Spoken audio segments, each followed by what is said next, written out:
You know what I did last month? I went online and deliberately bought the worst Japanese hand plane I could find. I'm talking about the one with 2 stars, the one where every single review says, "Don't waste your money." $43, shipped from who knows where. And when I opened the box, I thought, yep, they were right. The blade was dull. The wooden body looked like it had never met a straight edge. The whole thing rattled when I picked it up. But here's the thing. I've spent enough time studying how traditional Japanese craftsmen actually work to know that over there, buying a plane is only the beginning. The real craft starts when you tune it. So I decided to take this little disaster and do exactly what a Japanese woodworker would do with any new plane, cheap or expensive. And what happened at the end genuinely shocked me. Not because it beat a $400 plane. It didn't. But what it did do changed how I think about tools and money and what actually matters when you're getting started. Today I'm going to walk you through every single step of that transformation, and I've got a bonus tip at the end about a shaving thickness test that'll tell you instantly whether your plane is really dialed in. Let's get into it. What we're really talking about today is the Japanese kana, which is a hand plane that works completely differently from the Western planes most of us grew up using. And the reason this story matters is that the kana teaches you something most Western woodworking culture skips right over, which is that the relationship between a craftsman and a tool doesn't start when you pick it up. It starts when you make it yours. So let me give you some context because this is important for understanding why what I did even works. In Japan, the kana has been the primary smoothing tool for centuries. We're talking about a tradition that goes back to at least the 1500s in its refined form, though pulling blades across wood goes back much further than that. And here's what surprised me when I first started learning about this tradition. In Japan, when a craftsman buys a new kana, even an expensive one from a respected blacksmith, he doesn't expect it to work right out of the box. That's not a flaw. That's by design. The blacksmith forges the blade. The die maker shapes the wooden body, which is typically made from Japanese white oak, or what they call shiro kashi. But the final fitting, the tuning of the sole, the setting of the blade, the mating of chip breaker to iron, that's the craftsman's job. It's considered part of the skill of using the tool. Think about that for a second. In our tradition, if you buy a hand plane and it doesn't work right away, you send it back. In their tradition, making it work is where your education begins. A master carpenter I read about once said something that stuck with me. He said the plane doesn't know what it is until the craftsman tells it. That's not poetry. That's a practical statement about how these tools actually function. Every kana needs to be tuned to the specific wood you're working, the humidity in your shop, and the type of cut you want to make. And that means the skills I'm about to show you aren't just for rescuing a cheap plane. They're the same skills you'd use on a plane that cost 10 times as much. The cheap plane just gives us a more dramatic starting point. All right, let's talk about what I was actually dealing with when I pulled this thing out of the box. The first thing I did was exactly what any Japanese craftsman would do with a new plane. I assessed everything before touching a sharpening stone. The die, which is the wooden body, was rough. The sole had tool marks from whatever machine shaped it, and when I held a good straight edge against the bottom, I could see light under it in all the wrong places. We're talking about a sole that was hollow in the middle, high on the edges, and had no intentional geometry whatsoever. The mouth, which is the opening where the blade pokes through, was wide, wider than I'd like. About 3/16 of an inch, where on a well-tuned smoothing kana, you really want something closer to the thickness of a business card for fine work. The blade itself was the most telling part. I could see right away this wasn't the traditional laminated construction you get on a quality kana, where a thin layer of very hard high-carbon steel called hagane is forge-welded to a softer backing iron called jigane. This blade appeared to be a single piece of steel, probably somewhere around an RC hardness of 58 or 59, which is softer than the 63 to 65 you'd find on a good Japanese blade.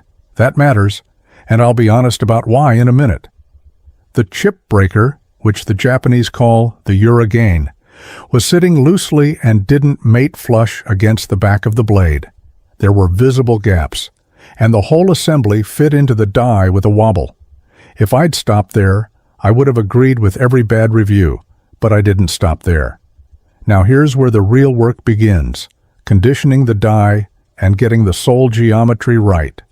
This is the single most important thing you can do to any kana, and it's the step that most people skip because they don't understand how a Japanese plane sole is supposed to work. A Western metal plane has a sole that's meant to be dead flat, or very close to it. A Japanese kana sole is deliberately not flat. It uses what's called a three-point contact system. Here's how it works. You want the sole to contact the wood in exactly 3 places. The very front, called the head.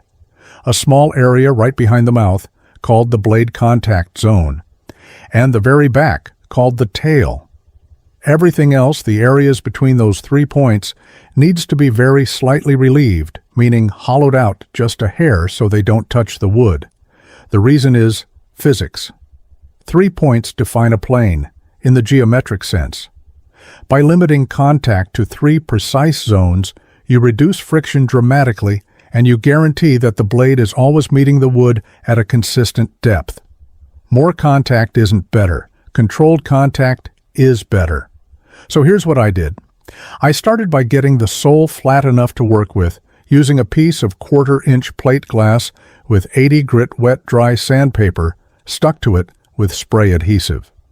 I took light passes, checking constantly with a straight edge. Once I had a reasonably true surface to start from, I began the selective relieving. I used a small card scraper to remove material between the contact zones. You're not taking much. We're talking about maybe 5 to 10 thousandths of an inch of relief, barely visible. I checked my progress with a thin, straight edge, and by rubbing pencil graphite on the sole and then taking a pass on the sandpaper to see where the high spots were. The graphite trick is something I learned from reading about traditional Japanese practice, and it works beautifully. Wherever the pencil marks disappear, that's where your sole is making contact. Wherever they remain, you still have a low spot. This process took me about 45 minutes. A Japanese apprentice would do it faster. But by the end, I had a sole with clean contact at the head, just behind the mouth, and at the tail, with gentle relief everywhere else. The day also needed its internal channel adjusted. The blade was sitting crooked because the channel had been cut sloppily. I used a small chisel to carefully pare the sides until the blade seated squarely and snugly. Not tight enough to need a hammer to insert, just snug enough to hold its position without wiggle. By the way, if you are enjoying learning about these ancient methods, I put together something I think you will really appreciate. It is called Kenji's Workshop, and it is a collection of 100 ancient Eastern woodworking secrets for the modern craftsman. Techniques like the ones we are covering today, and a whole lot more. You can grab your copy by scanning the QR code on screen or just use the first link in the description. All right, let us keep going. Now, let's talk about the blade, because this is where I have to be completely honest with you. A cheap blade is a cheap blade. No amount of sharpening will turn soft steel into hard steel.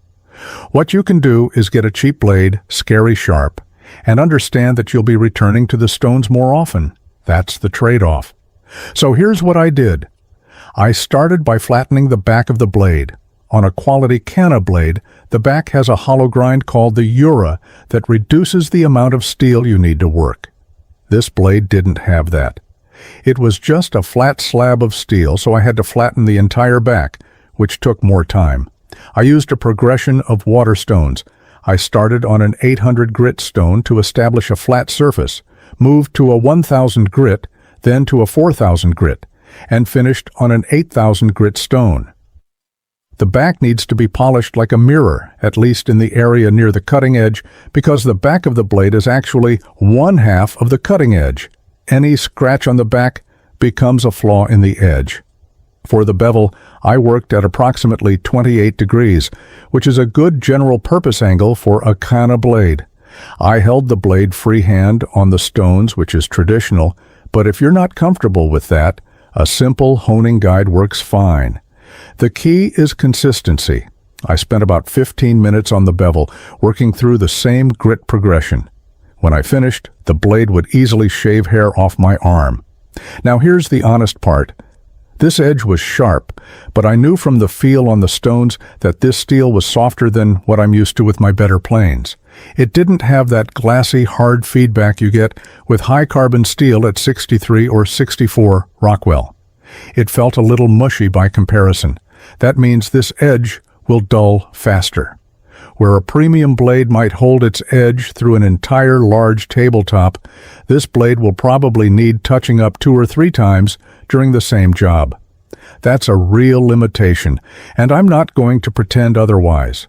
But for learning, for getting the feel of how a kana works, for building the muscle memory of taking fine shavings, this is more than enough.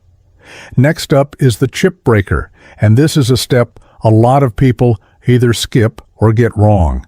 The chip breaker sits on top of the blade with its leading edge just barely set back from the cutting edge. Its job is to curl the shaving as it comes up through the mouth, which prevents the grain from tearing out ahead of the cut. But here's the critical part. The leading edge of the chip breaker must mate perfectly flat against the back of the blade. Any gap between the two and shavings will jam in there, clog the mouth, and ruin your cut. On this cheap plane, the chip breaker edge was rough and uneven. I could see daylight between it and the blade. So I took it to my stones and worked the mating edge flat, using the same technique as flattening the blade back. 800 grit, then 1,000, then 4,000. I didn't need a mirror polish here, just full, continuous contact.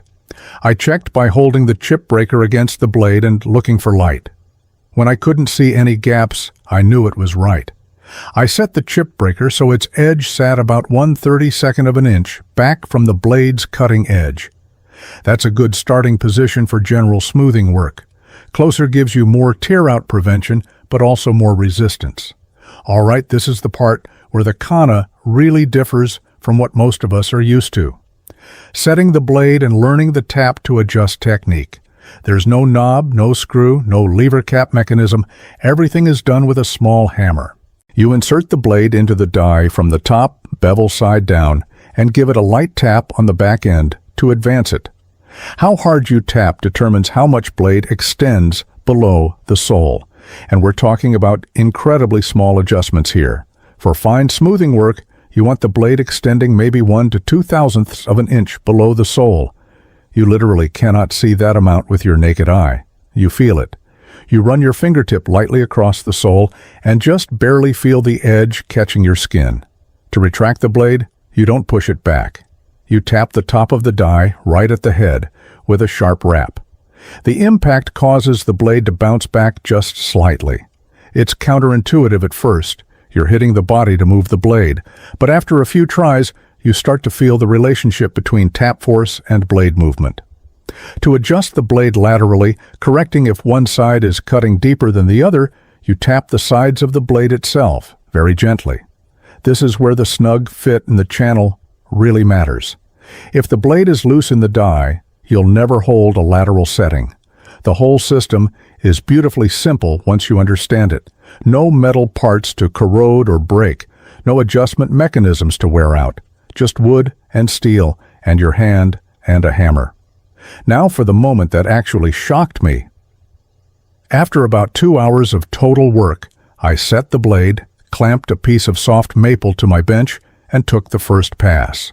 And a continuous translucent shaving curled out of the mouth and floated down to the bench. Not a thick chunk, not a torn, ragged strip.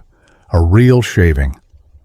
I took 5 more passes. Each one produced a clean, unbroken curl.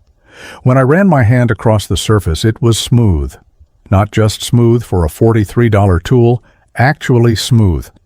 The kind of surface that reflects light differently than a sanded surface because the fibers are burnished, not scratched. Was it as good as my high-end kana? No, the shavings were a little less consistent. I had to readjust more often.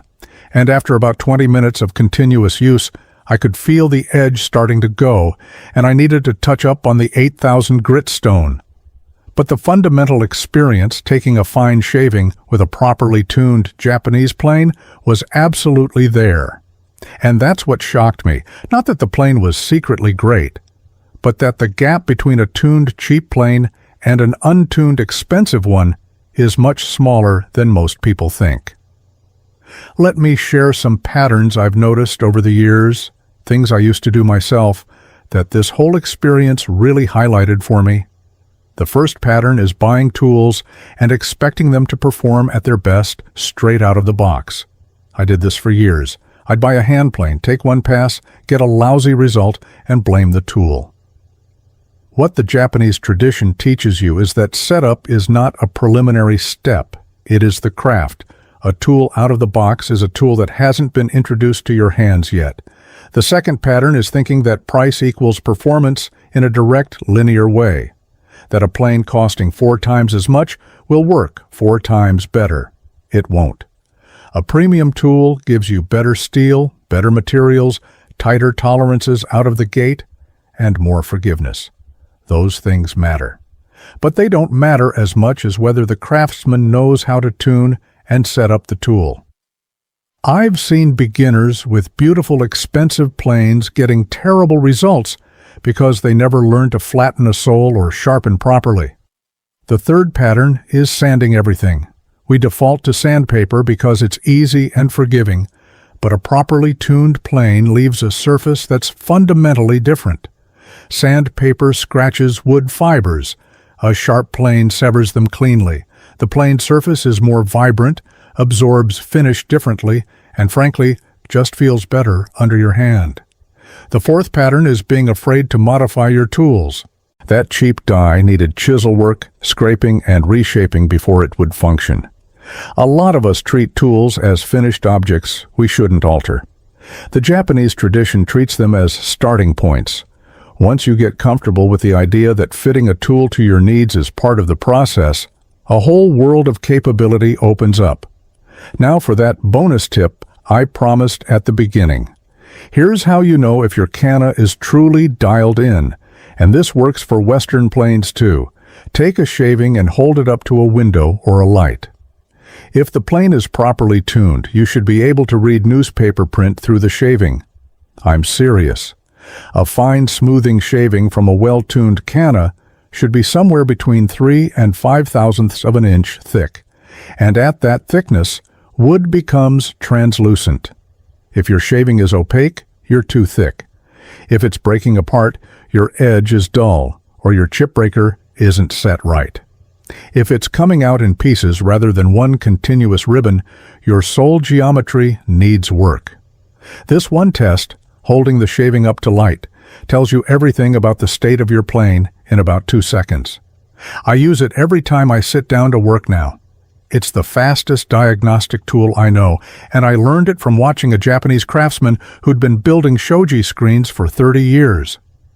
One more thing before I let you go. I spent a long time gathering the best ancient Eastern woodworking methods I have come across, and I put them all into a book called Kenji's Workshop.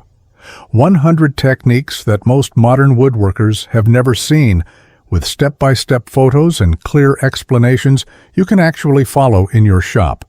Scan the QR code on screen right now or grab it from the first link in the description. I appreciate you watching, and I will see you in the next one.